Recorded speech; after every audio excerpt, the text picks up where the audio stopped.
transcendental qualities.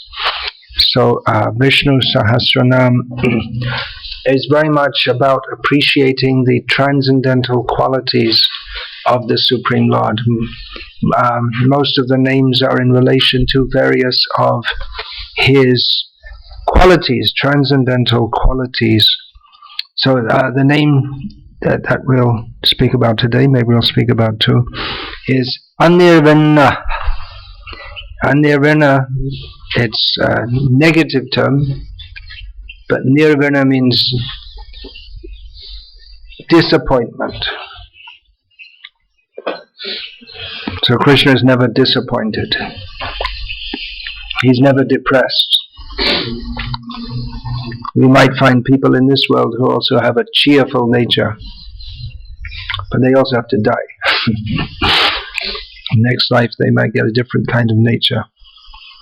Well, Krishna is never disappointed. Other meanings of nirvana are disgusted, degraded, known. So it can be said Krishna is not known, but there are many names like that. And of course there are the opposite names also. In Bhagavad Gita, Krishna says, Mam tu vedana kaschana, no one knows me. But he also describes, at least his Paramatma feature, as Jnana Gamyaha, one who can be attained knowledge. But I won't get into that so much because that's a secondary meaning. Generally nirvana, and there are many names and verses describing how original meaning of the word, but now it's used more in the sense of depressed, pushed down or having come down. There's a cushion and you push part of it down and it remains down. That part could be called a bit depressed, but it's nowadays used more in a sense of psychological state. So he's never disappointed. The commentators explain that Krishna, well, first of all, let's discuss why do people get depressed? Because they feel their desires are not fulfilled. The world is not the way they want it to be. They feel that people are against me. It may be in some cases, but we say someone has a very strong nature if he doesn't become disturbed when people are against him. He has a very strong nature. It may be good or may be bad. He may be a criminal and who's just hard-hearted, and doesn't become disturbed even though everyone's against him. Or it may be someone who stands up for the right cause, as it's conceived of in material consciousness, and doesn't get discouraged because others are against him. There are many examples. Martin Luther King in the early 1960s was an example of someone in America who stood up for the rights of the black people.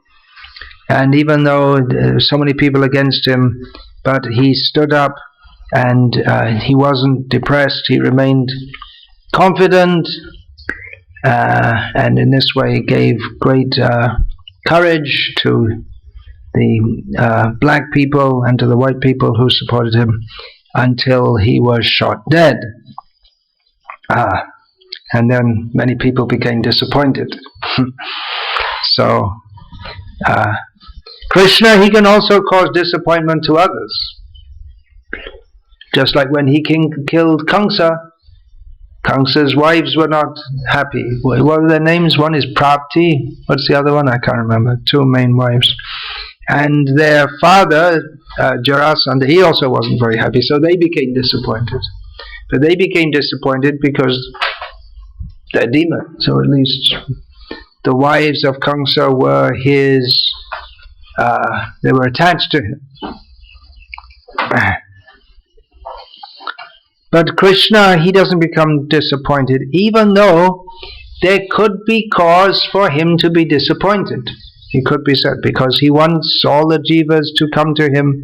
He makes a lot of effort. He comes to this world personally, preaches to them, gives the scriptures, sends his own representatives. He's always trying to bring the conditioned souls to him, but most of them, they simply ignore him, which is the most disappointing thing. If someone calls you bad names, that hurts. If someone beats you, well, that hurts not only mentally but also physically. But if someone just ignores you, they don't speak to you, they just treat you as if you don't exist, then it's very disturbing. You probably don't have much experience of that, because it's not very common in Indian culture that people do that. If they don't like you, they let you know. But in some culture, in Chinese culture at least, well, I don't know if it's all over China, but it's certainly in Hong Kong, if devotees, they go to distribute books, they may be talking to someone in an office, and they just pretend that they don't see them, they don't hear them, they just go on with their work. They may talk to someone, they'll just completely ignore them. That's their cultural device for not being directly rude to someone, but actually it is very rude just to ignore them, according to our cultural perspective. So the conditioned souls, they avoid Krishna, or they reject Krishna, or even they may come to him and say, "Oh, Krishna, I surrender to you," but then after some time they say, "Well, maybe a little later." Or they say, "I surrender to you," but they're devious. They're not really surrendering to him. So even though his desire that we come to him are not fulfilled, he doesn't become disappointed. He doesn't say, why don't I just be like they say in the Bible and just throw them into hell forever? Just forget them all. Bunch of useless people. I suppose the Bible's concept of God is like that, because it's anthropomorphic. People think, well, if they did it to me, that's what I'd do to them. But Krishna has a higher consciousness than that of some jealous God, as he's described in the Bible, at least in the English translation. I don't know if because terms like jealous, they tend to be quite cultural specific, and they might not get exactly the same term in other languages. So he doesn't become disappointed. Well, in one sense disappointed, yeah, but not to the extent that he takes revenge, but he goes on creating, creates the universe again and again, gives the conditioned souls another chance, another chance, another chance. How many chances do you need? Take another chance, take another chance. So in this way, he disappointed, yeah, but he doesn't become overcome. Doesn't become overwhelmed by disappointment. That is a symptom of tamagun, when one is overwhelmed by circumstances and then you just can't function. You just withdraw in. Of course, one can withdraw in sattvagun, but seeing the situation is not very conducive. So Krishna, he may do that, but he doesn't withdraw out of frustration. Shankara gives the interpretation that he's never despondent because he has no wishes that are not fulfilled. He's also called aptakama, one all whose desires are fulfilled, or atmarama, one who is satisfied in his self. This understanding should be considered very carefully, because generally we think that, well, if my desires are fulfilled in material consciousness, we think if my desires are fulfilled, then I'll be happy. But it's not true. In this material existence, if our desires are fulfilled, we don't become happy. We may have an initial sense of euphoria, just like if someone wins the lottery and they win 10 lakhs on the lottery. Of course, for some people, 10 lakhs isn't very much money, but for most people, it is. and they become so happy. But often they find that money actually causes them more disturbance. Then so many people are around them trying to take it away from them. And then most people who get money like this, they just spend it very quickly and it's all finished, and then they're lamenting that I should have spent it more wisely. And even if one is apparently happy in this world with money and so many things, he becomes disappointed when he has to leave it all behind at the time of death. So simply to have one's desires fulfilled and then one will be happy is at best a mediocre understanding of happiness.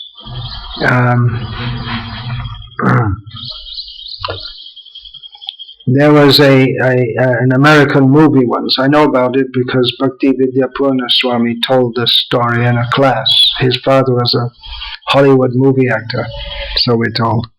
So I presume it's true. There was a gangster who was shot dead, and then he woke up and he found himself in very nice surroundings with so many beautiful women, ready to fulfill all his wishes, bringing all nice food and nice drinks. Nice drinks means for them alcoholic drinks. Then he went to the casino, and every time he played, he won. And he thought, I came to heaven, and everything I ever wanted, it's here. So after a few days, he turned to one of the beautiful girls who's attending him as he's at the casino, winning every time. And he said, well, I never knew heaven would be so boring. And she said, who said it was heaven? So some cryptic message that is probably hell. So just to have your desires fulfilled all the time,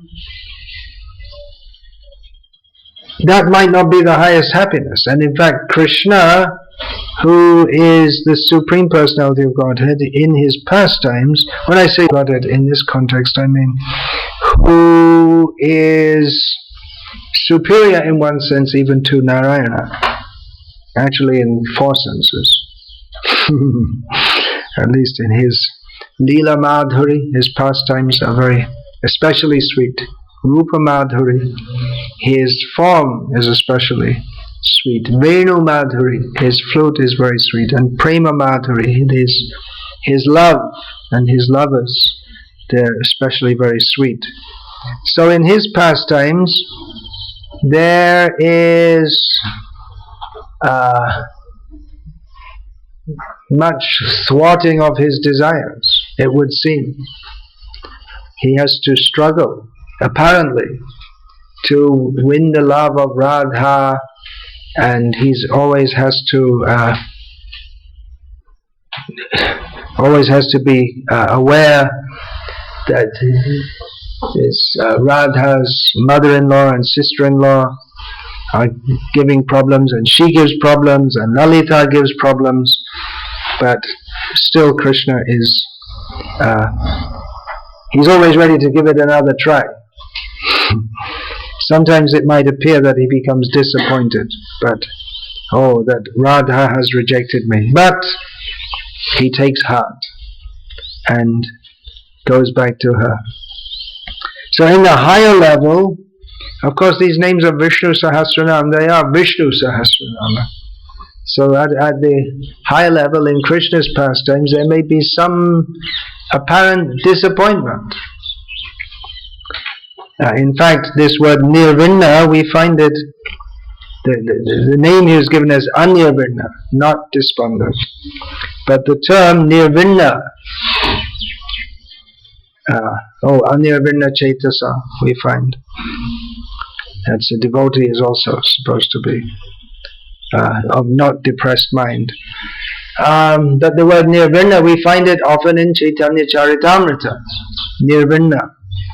Chaitanya Mahaprabhu, he feels transcendental disappointment. And another word we find often to describe him is Vishad, which has a similar meaning, that he feels devastated I couldn't attain Krishna. But this is at the highest level of spiritual ecstasy, the very intense feelings for Krishna, feeling very disappointed that I couldn't attain Krishna. The example of the perverted reflection is relevant in this context. So what is the highest in the highest in the spiritual existence is the lowest in material existence. So the highest level is this viraha bhav, the feeling of separation from Krishna, in which one feels intense lamentation. Nirvinah means disappointment, and Vishad means lamentation. So the two go together. Intense lamentation that I could not attain Krishna. And exactly the opposite of that, at the bottom level, in tamaguna, in material consciousness, is lamenting. That same word comes in Bhagavad Gita, Vishada, one of the symptoms of someone in tamaguna. So Krishna, he's well beyond all this material lamentation. He's always happy in himself, and he gives happiness to others. Name 437 is Sthavishthah, which means he who is huge, very, very, very, very, very, very, very big, bigger than we can imagine. As frogs in the well. We are frogs in a well. We're trying to imagine how big is the ocean, but it's not possible. It's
Within the body, the universal shell, which is covered by sevenfold material elements, is the sub.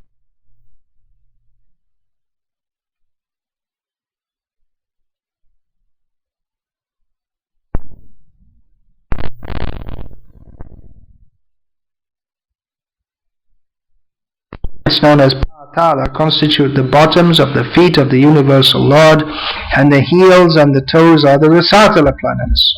The ankles are the Mahatala planets, and his shanks constitute the Talatala planets.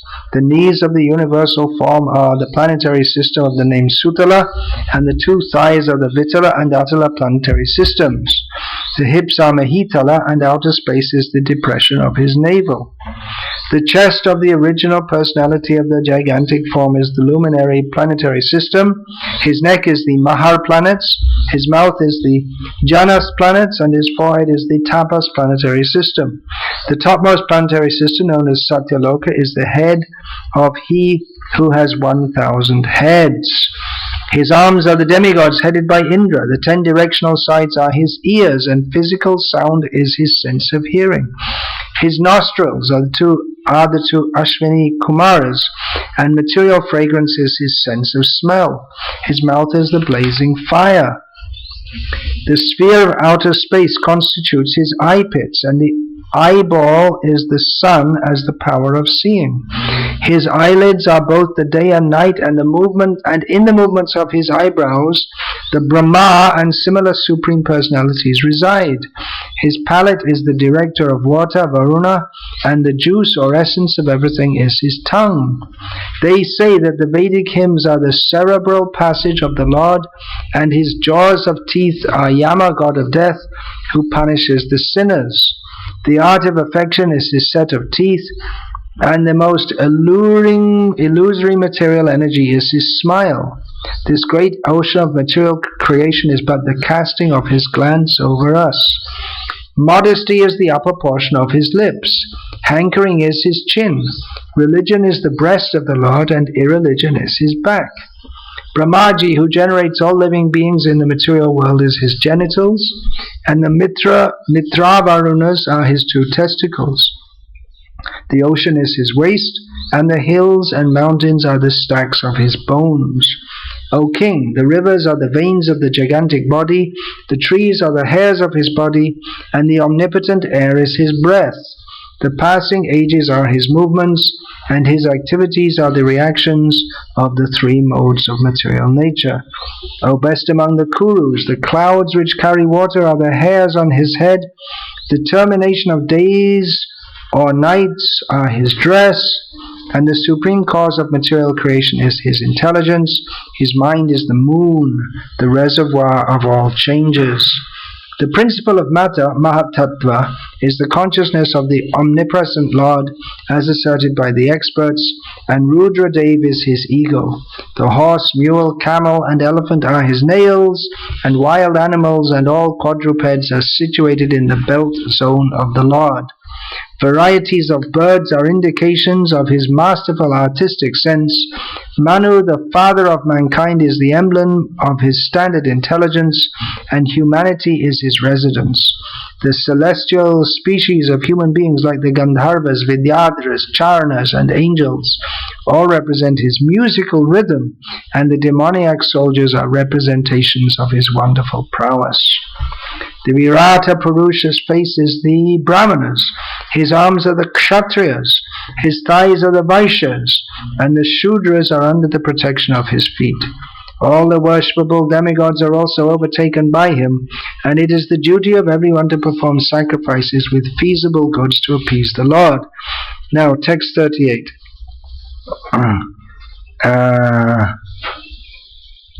I'll read the Sanskrit. Yanasav Ishvara Vigrahasya Yah Sannivesha Katito Mayate Sandhayate Smin Vapushi Sthavishthah. Again the term comes. Sthavishthah. Manasva Buddhyana Yatosti Kinchit. I have thus explained to you the gross, material, gigantic conception of the personality of Godhead. One who seriously desires liberation concentrates his mind on this form of the Lord, because there is nothing more than this in this material world. Shankaracharya also quotes from the Mundaka Upanishad to say that Agni is his head and the moon and sun are his eyes. So we get the sense that how big he is, very big.